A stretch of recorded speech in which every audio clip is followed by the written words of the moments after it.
Welcome to my YouTube channel. आज के lecture हम डिस्कस करने जा रहे हैं डाइजेशन एंड एब्जॉर्प्शन। तो इस लेक्चर को हम जो है शॉर्ट फॉर्म में कंप्लीट करेंगे, मतलब इस लेक्चर की पूरी छोटी छोटी समरी को हम स्टडी करेंगे। जो मेन पॉइंट्स होंगे उसी के बारे में हम डिटेल में स्टडी करेंगे और लास्ट में जब हमारा चैप्टर वेल प्रॉपर कंप्लीट हो जाएगा तब हम क्या करेंगे, इसके कुछ इंपॉर्टेंट एमसीक्यूज के बारे में डिस्कस करेंगे कि किस तरीके से जो है इससे एमसीक्यूज पूछा जाता है, किसमें, हमारे नीट में। तो डाइजेशन और एब्जॉर्प्शन का मतलब क्या होता है? डाइजेशन का मतलब होता है जो हम कॉम्प्लेक्स सब्सटेंस को खा लेते हैं उसको सिंपल फॉर्म में क्या करना, ब्रेक डाउन करना। अब ब्रेक डाउन कौन करता है? हमारी बॉडी में हमारे ऑर्गन्स के पास डिफरेंट ऑर्गन्स के पास डिफरेंट टाइप की क्या प्रेजेंट होता है, डिफरेंट टाइप के एंजाइम्स प्रेजेंट होते हैं। एंजाइम का काम क्या होता है? ये क्या करते हैं, जो फूड के मॉलिक्यूल्स होते हैं उनको ब्रेक डाउन करते हैं। किस में ब्रेक डाउन करते हैं? सिंपल सब्सटेंस में ब्रेक डाउन करते हैं। तो डाइजेशन का मतलब जो हमने खाया है वो बिल्कुल छोटे छोटे टुकड़ों में क्या होगा, ब्रेक डाउन हो जाएगा, टूट जाएगा, उसे कहते हैं हम डाइजेशन। एब्जॉर्प्शन मतलब डाइजेशन हुआ, फूड क्या, वो ब्रेक डाउन हुआ। अब वही फूड जब प्रॉपरली बॉडी में एक जगह जाके सेटल हो जाएगा, मीन्स एब्जॉर्ब हो जाएगा, तो हमने उसको बोल दिया एब्जॉर्प्शन। तो हम इस पूरे चैप्टर में स्टडी करेंगे डिफरेंट ऑर्गन्स के बारे में, डिफरेंट ग्लैंड्स के बारे में, कि ये जो ग्लैंड, जो ऑर्गन्स हमारी बॉडी में प्रेजेंट होते हैं ये कौन कौन से पर्टिकुलर एंजाइम सिक्रीट करते हैं और उस एंजाइम का हमारी बॉडी में वर्क क्या होता है, वो एंजाइम कौन कौन सा फंक्शन परफॉर्म करते हैं। तो सबसे पहले बात करते हैं कि डाइजेस्टिव सिस्टम के अंदर कौन कौन से पार्ट आते हैं। डाइजेस्टिव सिस्टम में आता है कौन कौन सा, एक आता है एलिमेंट्री कैनाल और एक होता है एसोसिएटेड ग्लैंड। एलिमेंट्री कैनाल के बारे में भी हम आगे डिस्कस करेंगे और एसोसिएटेड ग्लैंड। तो सबसे पहले हम बात करें तो कुछ एलिमेंट्री कैनाल और इसकी वॉल के बारे में हम आगे डिस्कस करेंगे। तो एलिमेंट्री कैनाल कहाँ से स्टार्ट होता है? एलिमेंट्री कैनाल हमारे माउथ से स्टार्ट होता है। एंडिंग कहाँ पे उसकी होती? एनस पे एंडिंग होती। तो माउथ से स्टार्ट होता है एंटीरियर पोजीशन से और उसकी पोस्टीरियर पोजीशन पे क्या होती, जाके एंडिंग होती। तो एलिमेंट्री कैनाल स्टार्ट कहाँ से हो रहा? माउथ से। इन कहाँ पे हो रहा? हमारे एनस पे। नेक्स्ट इज माउथ को हम बकल कैविटी, ओरल कैविटी कह सकते हैं। और इस माउथ के अंदर क्या क्या होता है? टीथ प्रेजेंट होता है और क्या प्रेजेंट होता है? टंग प्रेजेंट होता है। क्या क्या होता है? टीथ होता है और टंग प्रेजेंट होता है। तो बकल कैविटी और ओरल कैविटी हम किसे बोलते हैं? माउथ को भी बोल सकते हैं। Each tooth is embedded in a socket of jawbone. This type of attachment is called thecodont. अब ये थीकोडोंट, इन सब पे रिलेटेड बहुत क्वेश्चन पूछा था नीट में। थीकोडोंट क्या होता है? जैसे हमारे जो टूथ होते हैं ये क्या होते हैं, बहुत सारी मसल से अटैच होते हैं। ऐसा तो होता नहीं जो हमारे टीथ है वो फ्रीली फॉर्म पे प्रेजेंट होते, तो वो क्या है, मसल से अटैच है, जॉ बोन से अटैच है, मतलब बहुत ही कड़क, मतलब बहुत हार्ड उनका क्या है, अटैचमेंट है। तो यही जो हमारे टूथ है ये बहुत मतलब हार्ड तरीके से जो है हमारी जॉ बोन से अटैच होते हैं। इस टाइप के अटैचमेंट को बोला जाता है thecodonts. Next is two set of teeth are present called temporary, milk and permanent teeth. दो प्रकार की टीथ प्रेजेंट होती, एक टेम्परेरी टीथ होती है या उसे हम मिल्क टीथ भी बोल सकते हैं, और एक परमानेंट टीथ होती है। तो ये जो दो प्रकार की टीथ हमारी बॉडी में प्रेजेंट होती हैं इन्हें बोला जाता है डाइफिन। सिंपल है कि जो हमारे टीथ होते हैं ये जो है प्रॉपरली मसल से और जॉ बोन से, जॉ बोन क्या होती है, जो जबड़े की बोन होती है, इनसे क्या है, प्रॉपरली इनका अटैचमेंट है। तो यही जो अटैचमेंट है इसे हम बोलेंगे थीकोडोंट। और जो दो प्रकार की टीथ ओरिजिनेट होती हैं हम उन्हें बोलते हैं डाइफियोडोंट। एक होता है मिल्क टीथ या बोले टेम्परेरी टीथ। जैसे दूध के दांत जो होते हैं वो क्या होते हैं, वो 10 साल तक मतलब पूरी तरीके से दूध के दांत हट जाते हैं, फिर उसकी जगह पे जो नया दांत आता है वो परमानेंट टीथ होता है, वो कभी भी रिमूव नहीं होता है। तो वही जो 10 साल में दूध के दांत पूरी तरीके से हट चुके उन्हें बोल सकते हैं हम टेम्परेरी टीथ या तो मिल्क टीथ। फिर जो परमानेंट टीथ है वो लाइफ टाइम तक रहता है, वो कभी भी फिर वो रिमूव नहीं होता है कि वो रिमूव होगा उसकी जगह पे नया। परमानेंट टीथ पूरी तरीके से परमानेंट हो चुका है, अब वो कभी भी रिमूव नहीं होगा। तो यही जो two type of teeth present होती है हमारी बॉडी में उन्हें बोला जाता है diphyodonts. Next is 4 type of teeth, 4 प्रकार की टीथ होती हैं। Incisor, canine, premolar and molar. क्या क्या होता है, इंसीजर, कैनाइन एंड प्रीमोलर। अब डेंटल फॉर्मूला क्या क्या होता है, 2 1 2 3, मतलब 2 इंसीजर ऊपर, 1 कैनाइन ऊपर, 2 प्रीमोलर ऊपर और 3 जो है मोलर ऊपर। बाकी यही अरेंजमेंट, जैसा अरेंजमेंट ऊपर वैसा अरेंजमेंट नीचे होता है। कैनाइन क्या होता है, जैसे जो हार्ड पोर्शन होता है, जो क्या करता है, किसी भी सब्सटेंस को कट करता है, कट करने में हेल्प करता है। तो 4 टाइप ऑफ टीथ होती है, incisor, canine, premolar and molar. Dental formula क्या होता है, 2 1 2 3 upon 2 1 2 3। Next is hard churning surface of teeth made up of enamel. पूछा जाता है कि हमारी बॉडी का सबसे हार्डेस्ट पार्ट कौन सा होता है, तो इनेमल होता है। इनेमल बॉडी का सबसे हार्डेस्ट पार्ट होता है। ये क्या करता है, जो हम किसी भी कोई भी चीज़ होती है आराम से इजीली खा सकते हैं। कितनी भी हार्ड से हार्ड सब्सटेंस होते हैं, हमारा टीथ क्या करता है, उसको बाइट कर लेता है, खा लेता है। क्यों, क्योंकि हमारा जो टूथ है वो किससे बना हुआ होता है, इनेमल से बना हुआ होता है। इसीलिए बोला जाता है कि बॉडी का सबसे हार्डेस्ट पार्ट कौन सा होता है, इनेमल होता है। Next is tongue is a freely movable muscular organ attach to the floor of the oral cavity by the frenulum. अब हमारा टंग है, हम बोलते हैं, अगर जीभ नहीं रहेगी तो हम बोल भी नहीं पाएंगे, मतलब बोलेंगे तो बट किसी को समझ में नहीं आएगा हम बोल क्या रहे हैं। तो टंग क्या होता है, मूव करता up down left right, up down left right, up down.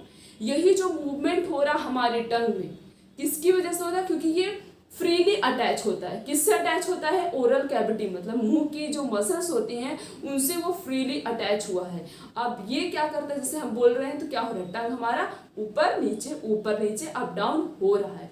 तो यही जो अप डाउन हो रहा है टंग्स में, फ्रीली अटैच है, इजिली मूव कर रहा है, उसे बोला जाता है फ्रीनेलम। उसके बाद upper surface of tongue have a small projection called papillae that is taste bud. हम कभी भी अपने मतलब जीभ को ऐसे शीशे के सामने ऐसे निकाल के देखना, तो जो अंदर की सरफेस होती है वहाँ पे छोटी छोटी इस तरीके से ऐसे होल्स दिखाई, मतलब ऐसे पॉइंट्स बने होते हैं, प्रोजेक्शन बना हुआ होता है। यही जो प्रोजेक्शन बना हुआ था हमारे टंग में, इसे हम क्या बोलते हैं, इसके पास क्या होता है, टेस्ट बड प्रेजेंट होता है, उसे हम पैप्लिए भी बोल सकते हैं। Next is cartilaginous flap called epiglottis prevent the entry of food into the glottis. अब कभी कभी जैसे हम खाना खा रहे हैं तो विंड पाइप और फूड पाइप दोनों बगल बगल है। खाना खाते समय हमने बोल दिया तो खाना हमारा विंड पाइप में नहीं जाता, कभी कभी चला जाता है, इन केस चला जाता है।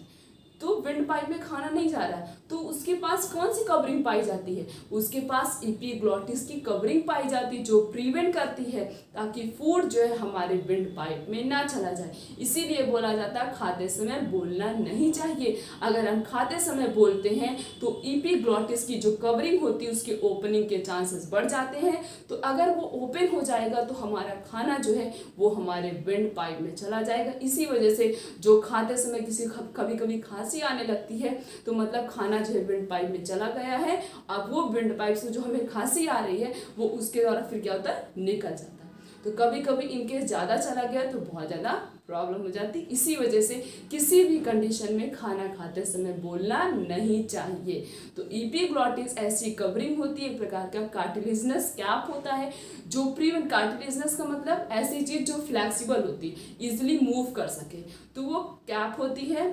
तो जब हम खाना खाते हैं तो विंड पाइप को क्लोज कर लेते ताकि खाना जो हमारे विंड पाइप में ना चला जाए। Next is J shape bag. J shape का बैग जो हमारी बॉडी में प्रेजेंट होता है उसे स्टमक कहते हैं। हमारा स्टमक ऐसे ही तो होता है, तो ये कैसा है, जेल शेप लाइक स्ट्रक्चर। हम भी तो जे ऐसे ही बनाते हैं, तो हमारा स्टमक भी ऐसे ही होता है। तो स्टमक किस शेप का होता है, जेल शेप का होता है।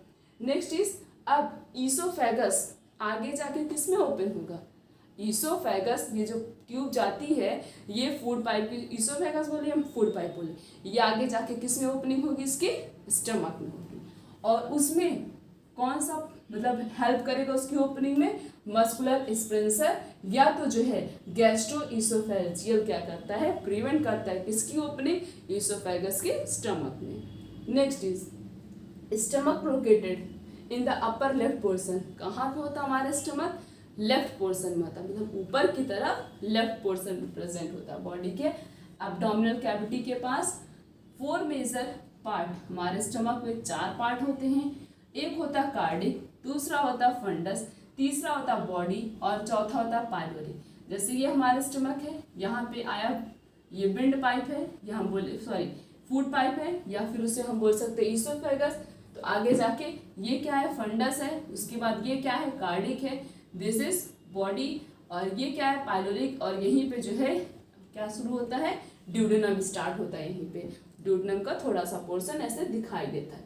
तो स्टमक में 4 पार्ट होते हैं, कौन कौन से, cardiac, fundus, pyloric and body. Next is, अब स्मॉल इंटेस्टाइन के 3 पार्ट होते हैं, ड्यूडेनम, जिजनम और इलियम। क्या क्या होता है, ड्यूडेनम, जिजनम और इलियम। सबसे ज्यादा डाइजेशन किस में होता, हमारे स्टमक में होता है। और स्टमक के कौन से पार्ट में सबसे ज्यादा डाइजेशन होता है, कौन हेल्प करता है मोर डाइजेशन में, दैट इज जिजनम रीजन। आगे हम स्टडी करेंगे। नेक्स्ट इज, अब हमारा स्टमक है, ये आगे जाके ड्यूडेनम में इसकी ओपनिंग होती है, और इसमें कौन हेल्प करता है, पाइलोरिक स्पिंशन हेल्प करता है। अब लार्ज इंटेस्टाइन के भी 3 पार्ट होते हैं, सीकम, कॉलन एंड रेक्टम। नाम तो स्मॉल और लार्ज रखा गया है, but large intestine small intestine से छोटी होती है। स्मॉल इंटेस्टाइन उसका नाम इसलिए रखा गया है क्योंकि वो हमारी बॉडी में बहुत ही ज़्यादा कॉइल्ड फॉर्म में प्रेजेंट होता है। जैसे ये पहले तो लार्ज इंटेस्टाइन, ये क्या है, लार्ज इंटेस्टाइन थोड़ी सी मोटी होती है, इसी के बीच में क्या होता है, इस तरीके से क्या प्रेजेंट होता है, हमारा स्मॉल इंटेस्टाइन प्रेजेंट है। तो इसी में ये कॉइल्ड फॉर्म में प्रेजेंट होता है, इससे छोटा दिखाई देता है, इसलिए इसका नाम रखा है स्मॉल इंटेस्टाइन, बट ये लार्ज इंटेस्टाइन से बड़ा होता है। तो लार्ज इंटेस्टाइन के 3 पार्ट, सीकम, कॉलन और रेक्टम। सीकम जो होता है वो small blind sac like structure होता है, जो अब बॉडी में इन केस हमने कुछ खा रहे हैं, उसको प्रॉपरली वॉश नहीं किया, ऐसे ही खा लिया, तो बैक्टीरिया तो बॉडी में घुस गए, या फिर हमने बिना हाथ धुले खाना खा लिया तब भी बैक्टीरिया बॉडी में घुस गए। हम किसी डर्टी प्लेस पे चले गए, वहाँ पे हमने अचानक से खांसी छींक आने लगी, तो भी बैक्टीरिया बॉडी के अंदर चले गए। तो ये जो बैक्टीरिया इन केस कोई भी बैक्टीरिया कोई भी पैथोजन बॉडी के अंदर जाता है तो सीकम क्या करता है, उसको किल कर देता है। तो सीकम का यही काम होता है। उसके बाद फिंगर लाइक प्रोजेक्शन, सबने पढ़ा होगा, बर्मी फॉर्म अपेंडिक्स, अपेंडिक्स पहले प्रेजेंट था, हमारे एंसेस्टर क्या है, बंद अभी भी है, बट वो बहुत छोटे फॉर्म में प्रेजेंट है, उसका कोई काम नहीं है, इसलिए वो छोटा है, अभी तक बॉडी में तो है बट बहुत छोटा है। तो वो क्या है, वो बर्मिंग फॉर्म अपेंडिक्स क्या है, वेस्टिजियल ऑर्गन। अगर पूछा जाएगा कि अपनी बॉडी के एक ऐसे पार्ट का नाम बताओ जो कि वेस्टिजियल है, मतलब उसका बॉडी में कोई भी काम नहीं है, वो फालतू ऑर्गन है, that is vermiform appendix. Next is, caecum open होता है आगे जाके किसमें, कॉलन में, और कॉलन आगे जाके रेक्टम में। रेक्टम मतलब कलेक्ट कर लिया उसने डस्टी मतलब जो है फीकल मैटर को, फिर वो जो है रेक्टम में पहुंचा, एनस को पहुंचाता, फिर एनस से बॉडी से रिमूव हो जाता है। तो कॉलन के 3 पार्ट होते हैं, transverse transfer, descending, sigmoid and ascending. 4 part होते हैं कॉलन के, कौन कौन से, ascending, transfer, descending and sigmoid. Small intestine के 3 पार्ट, ड्यूडेनम, जिजनम, इलियम, और स्टमक के 4 part, cardiac, fundus, body and pylori. Large intestine के 3 part, caecum, colon and rectum. Alimentary canal की जो वॉल होती है वो मेनली 4 लेयर से मिलकर बनी हुई होती है। एलिमेंट्री की जो आउटर कवरिंग होती है, मतलब जो उसकी वॉल होती है, वो किससे बनी हुई होती है, वो 4 कवरिंग से मिलकर बनी हुई होती है। और वो 4 लेयर कौन कौन सी होती हैं, पहले का नाम है सिरोसा, दूसरे का नाम है मस्कुलरिस, तीसरे का नाम है सब म्यूकोसा, और चौथे का नाम है म्यूकोसा। कौन कौन सी लेयर होती है, सिरोसा, मस्कुलरिस, सब म्यूकोसा एंड म्यूकोसा। ये 4 लेयर किसके पास प्रेजेंट होती है, हमारे एलिमेंट्री कैनाल के पास प्रेजेंट होता है। Serosa is the outer most layer and made up of thin mesothelium with connective tissue. Serosa जो होता है वो कैसी लेयर होती है, वो एलिमेंट्री कैनाल, जैसे ये हमारी एलिमेंट्री कैनाल की लेयर ऐसे ऐसे प्रेजेंट होती है, तो जो आउटर लेयर होती है उसे क्या बोला जाता है, उसे सिरोसा बोलते हैं। तो सिरोसा आउटर मोस्ट लेयर होती है जो कि किससे बनी होती है, थिन मेसोथेलियम से बनी हुई होती, और ये कैसी होती, कनेक्टिव टिश्यू होती, मतलब इसके अंदर फुल फ्लेक्सिबिलिटी प्रेजेंट होती है। Next is muscularis is formed by smooth muscle usually arrange into an inner circular and outer longitudinal layer, मतलब उसके बाद जो है यहाँ पे ऐसे 2 लेयर पाई जाती है। एक जो है कैसी होती है, इनर मस्कुलरिस, और जो बाहर वाली होती है उसे बोला जाता है आउटर मस्कुलरिस। तो इसीलिए यहाँ पे लिखा एक इनर सर्कुलर होती है, दूसरी जो आउटर होती है वो लॉन्गिट्यूडनल लेयर होती है। तो सिरोसा मतलब सिरोसा बाहर की लेयर, फिर उसके अंदर की लेयर कौन सी आ जाएगी, मस्कुलरिस। उसके बाद the sub mucosal layer is form by loose connective tissue containing nerves, blood and lymph vessels. अब उसके बाद इस मस्कुलरिस के अंदर वाली जो लेयर होती है, मतलब इसके अंदर जो लेयर ये पाई जाएगी, इसे क्या बोलते हैं, इसे बोलेंगे सब म्यूकोसल लेयर। क्या बोलेंगे, सब म्यूकोसल लेयर। और ये जो सब म्यूकोसल लेयर होती है ये भी लूज कनेक्टिव टिश्यू होती है, जिसके पास क्या क्या होता है, नर्व्स होते हैं, ब्लड वेसल्स प्रेजेंट होता है, और जो है क्या होता है, लिम्फ वेसल्स भी प्रेजेंट होता है। किसके पास, सब म्यूकोसल के पास। Next is duodenum are present in submucosal. बहुत ज्यादा इंपॉर्टेंट क्वेश्चन है किसके लिए, नीट के लिए, कि जो है ड्यूडेनम एलिमेंट्री कैनाल की कौन सी लेयर में प्रेजेंट होता है, तो कहाँ पे प्रेजेंट होता है, सब म्यूकोसल लेयर के पास ही ड्यूडेनम प्रेजेंट होता है। Next is the inner lining of lumen of alimentary canal is mucosa. अब जो अंदर वाली लाइनिंग होगी, जो लुमेन होता है, मतलब लुमेन का मतलब जो खाली स्पेस होगा, उसे क्या बोलते हैं, उसे बोला जाता है, वो अंदर वाली लेयर क्या होती है, inner lining of lumen of alimentary canal is the mucosa. कौन सी लेयर हो गई, म्यूकोसा। तो एलिमेंट्री कैनाल की इनर लेयर क्या होती है, म्यूकोसा, और उसकी आउटर लेयर क्या होती है, serosa. Next is this layer is irregular fold. ये जो म्यूकोसा होता है, ये जो लेयर होती है इनरेगुलर फोल्ड, मतलब इसकी फोल्डिंग जो होती प्रॉपरली नहीं होती, मतलब एक ऊपर ऐसे लेयर बना ली, कहीं इधर से बना ली तो कहीं इधर से बना ली, इस टाइप की लेयर का फॉर्मेशन कर लेती है, इसलिए इसका नाम रख इन फोल्डिंग लेयर होती है हमारे स्टमक में। और एक फिंगर लाइक स्ट्रक्चर का फॉर्मेशन होता है, ओरिजिनेट होता है, उसे बोला जाता है villi.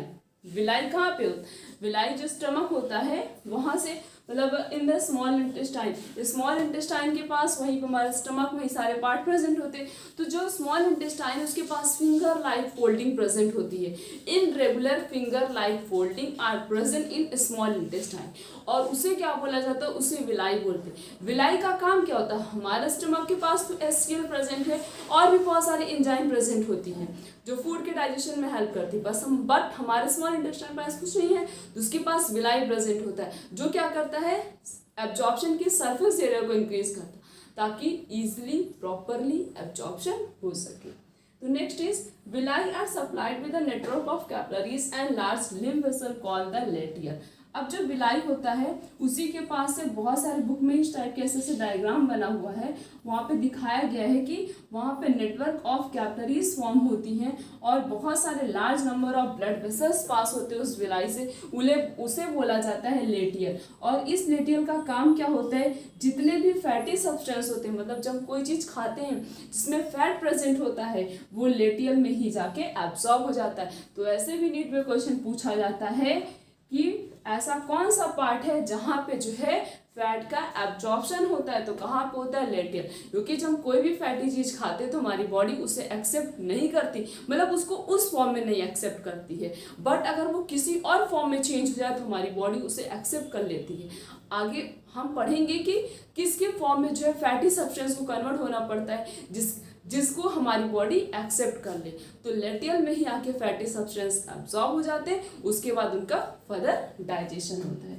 Then next is mucosal epithelium. जो म्यूकोसल इपिथीलियम होता है उसके बाद गोबलेट सेल पाई जाती है और इस गोबलेट सेल से म्यूकस सिक्रीट होता है। म्यूकस क्या करता है, लुब्रिकेशन में हेल्प करता है। मतलब अगर म्यूकस की लेयर जगह जगह पे नहीं पाई जाएगी तो लुब्रिकेशन का मतलब होता है इजीली डाइजेशन। जैसे कि हमारे माउथ से स्लाइवा निकलता है तो स्लाइवा क्या करता है, लुब्रिकेशन मैस्टिकेशन में हेल्प करता है। अगर माउथ से स्लाइवा का सिक्रेशन नहीं होगा तब क्या होगा, फूड प्रॉपरली जो है हमारे गले के नीचे से मतलब नहीं जाएंगे, तो वो क्या होता है, स्लाइवा उस फूड के पार्टिकल से मिक्सअप होता है। मिक्स होने के बाद वो इजीली जो है हम क्या कर सकते हैं, उसको स्वेल कर सकते हैं। इसी वजह से माउथ से स्लाइवा निकलता है, सिक्रीट होता है। और इसी वजह से गोबलेट सेल से म्यूकस भी सिक्रीट होता है। अगर जगह जगह पे म्यूकस नहीं प्रेजेंट होगा तो प्रॉपरली लुब्रिकेशन नहीं हो पाएगा। जब लुब्रिकेशन नहीं होगा किसी भी चीज़ का प्रॉपरली डाइजेशन नहीं होगा। ये हो गई एलिमेंट्री कैनाल की बात। अब हम बात करते हैं डाइजेस्टिव ग्लैंड की। डाइजेस्टिव ग्लैंड में 3 ग्लैंड आती हैं, कौन कौन सी? Salivary gland, liver and pancreas. आज हम इन दोनों ग्लैंड के बारे में डिस्कस करेंगे, पैंक्रियाज के बारे में हम आने वाले लेक्चर में डिस्कस करेंगे। तो पहले हम बात करते हैं सलाइवरी ग्लैंड की।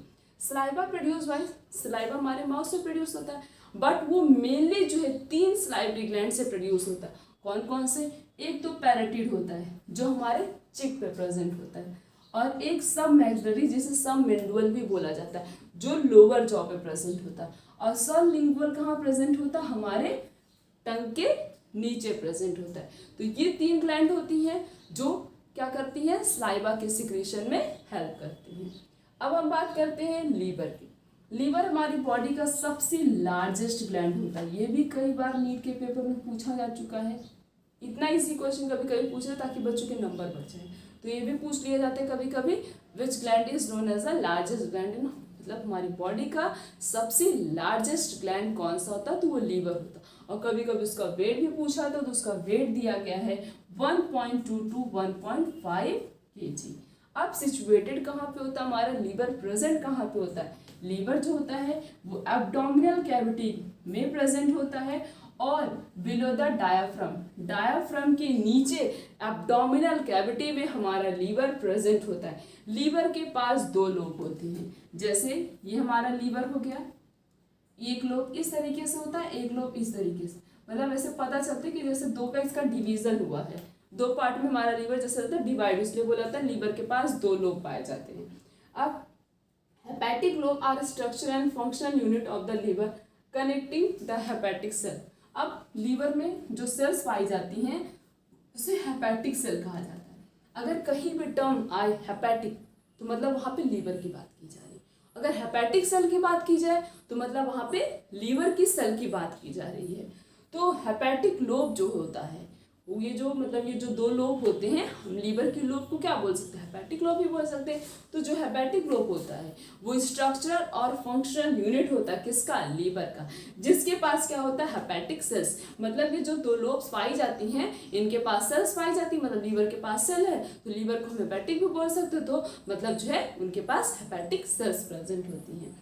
हर एक लोब जो होता है, मतलब ये जो दोनों लोब है वो किससे कनेक्टेड होता है? वो कनेक्टेड होता है किससे? कनेक्टिव टिश्यू से, जिसे बोला जाता है ग्लिसन कैप्सूल। लीवर के जो लोब्स होते हैं वो किससे कवर रहते हैं? Glisten capsule. कभी कभी ये भी जो है नीट में पूछ लिया जाता है कि जो लीवर का दोनों लोब्स होता है वो किससे कनेक्टेड होता है? That is Glisson capsule. Next is bile secreted by hepatic cell. Bile का सिक्रीशन कहाँ होता है? कहाँ से होता है? बाइल हमारे लीवर से सिक्रीट होता है। कौन सिक्रीट करता है? जो हेपेटिक सेल्स लीवर में प्रेजेंट होती हैं वो बाइल के सिक्रेशन में हेल्प करती है। तो बाइल सिक्रीट हो रहा है हेपेटिक सेल से, उसके बाद वो हेपेटिक डक्ट से पास होता है और आके गाल ब्लेडर में स्टोर हो जाता है। उसके बाद इसी गाल ब्लेडर से जो है बाइल का क्या होता है? सिक्रीशन। बट बनाता कौन है? लीवर। लीवर क्या बनाता है? बाइल।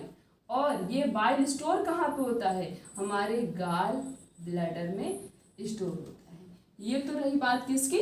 लीवर की। जब कोई भी टॉक्सिसिटी होती है उन सबको लीवर हमारा रिमूव कर देता है। कोई भी टॉक्सिक सब्सटेंस होते हैं उन सबके मतलब रिलीज कर देता है, किडनी से बाहर निकाल देता है, उसमें हमारा लीवर हेल्प करता है।